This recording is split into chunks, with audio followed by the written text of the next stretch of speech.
Γεια σας, είμαι η Λίνα Βάτσιου, είμαι ηθοποιός. Ε, Εργάζομαι ως ηθοποιός τα τελευταία 4 χρόνια που είμαι και στην Ελλάδα και πριν από αυτό ζούσα στο Λονδίνο και ασχολούμουν με το σχέδιο επίπλου και τα πιο sculptural, τέλος πάντων, εικαστικά project. Ε, Βρισκόμαστε στο σπίτι μου, στη Βικτόρια. Ζω στη Βικτόρια τον τελευταίο χρόνο. Μου αρέσει πολύ σαν περιοχή. Αισθάνομαι ότι κάπως έχει ένα πολύ young vibe και μου αρέσει πάρα πολύ το ότι πάρα πολλοί από τους γειτονές μου είναι επίσης creative. Έχουμε όλοι γάτες, οι οποίες κυκλοφορούν στα μπαλκόνια ελεύθερες και γενικά, εντάξει τώρα πέρα από την πλάκα, αισθάνομαι ότι είναι μια γειτονιά που κάπως τώρα αναδημιουργείται. Έχει ένα πολύ ενδιαφέρον mix από νέους ανθρώπους καλλιτέχνες που έρχονται επειδή ακόμη κάπως είναι πιο οικονομικά, από μεγάλους ανθρώπους που ζούσαν εδώ σε όλη τους τη ζωή και από μετανάστες που ήρθαν κάπου στο ενδιάμεσο, οπότε έχει ένα πολύ ενδιαφέρον μίξ. Και είναι πολύ ωραίο, ας πούμε, το καλοκαίρι, την Άνοιξη πρώτη φορά το έζησα, που μετά το σχολείο έχεις παιδιά όλων των background και όλων των φιλετικών ομάδων και παίζουν μαζί έξω γιατί έχει και πολλούς πεζοδρόμους εδώ στη γειτονιά. Μ' αρέσει πολύ. Το να ζει σαν δημιουργός στην Αθήνα έχει και καλά και κακά. Έχει κάποια θετικά στοιχεία όπως το ότι είναι κάπως μια σχετικά μικρή αγορά σε όλους τους τομείς, το οποίο σημαίνει ότι οι άνθρωποι γνωρίζονται μεταξύ τους, υπάρχει μια αλληλεπίδραση πιο εύκολα από ότι σε άλλες πόλεις που κάπως χάνεσαι και που δεν υπάρχει η προσωπική σχέση και το προσωπικό στοιχείο. Εδώ τα πράγματα είναι λίγο απλούστερα από αυτή την άποψη, αλλά υπάρχει πολύ μεγάλη αντικειμενική δυσκολία ότι κάπως η ελληνική κοινωνία, αισθάνομαι, και σίγουρα στο κομμάτι και περαιτέρω μετά το κρατικό, ας πούμε, ή και το τοπικό, το δημοτικό, δεν υπάρχει κάποια φοβερή στήριξη για αυτό το πράγμα, δεν υπάρχει ενδιαφέρον, δεν έχουμε καταλάβει στην Ελλάδα ότι οι δημιουργικές δουλειές είναι ένα πολύ μεγάλο asset που μπορούν να φέρουν χρήματα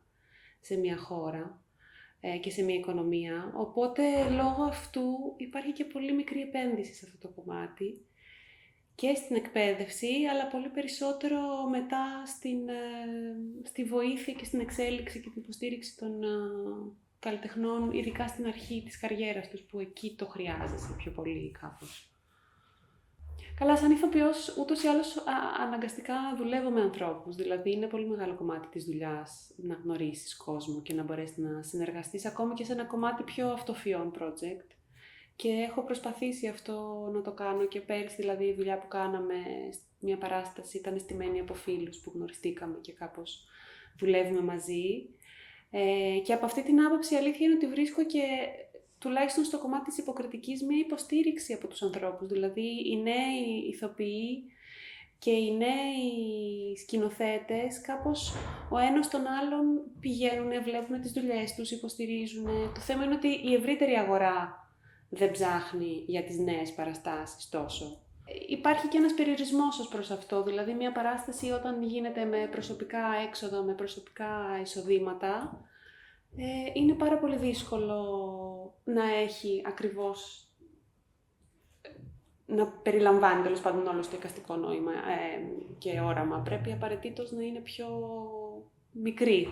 Οπότε δεν μπορεί να γίνει πολύ εύκολα ένα εμπορικό προϊόν και δεν μπορεί πολύ εύκολα να σου επιστρέψει αυτό το πράγμα ώστε να μπορέσεις να το ξανακάνεις. Υπάρχει εκεί ένα πρόβλημα. Αυτά.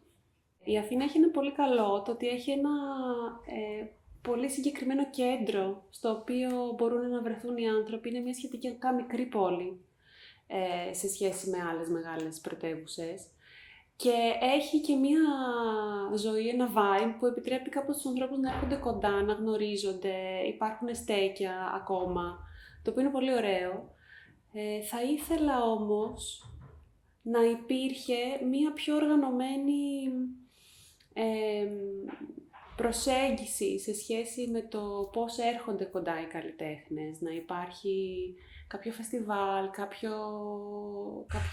κάποια έκθεση, κάποιος τρόπος, τέλος πάντων, κάποια αφορμή, να έρχονται όλοι μαζί οι άνθρωποι από κάθε διαφορετικό industry, να δείχνουν τη δουλειά τους. Δηλαδή υπάρχει μια πολύ μεγάλη έλλειψη στο networking και δεν εννοώ, ας πούμε, όπως φεστιβάλ, όπως οι νύχτες πρεμιέρας, που είναι ούτως ή άλλως για πολύ established, για εγκαθιδρυμένους δημιουργούς. Εννοώ ότι γενικά θα ήθελα να δω την πόλη να έρχεται μαζί, να γιορτάζει την καλλιτεχνική της πλευρά κάθε φορά. Και όλο αυτό το πράγμα θεωρώ ότι θα βοηθούσε πάρα πολύ στο να γνωριστούμε όλοι μαζί, να συνεργαστούμε όλοι μαζί, να εξελιχθούμε όλοι μαζί, να έχουμε και μια παρουσία έξω. Γενικά να προχωρήσουμε.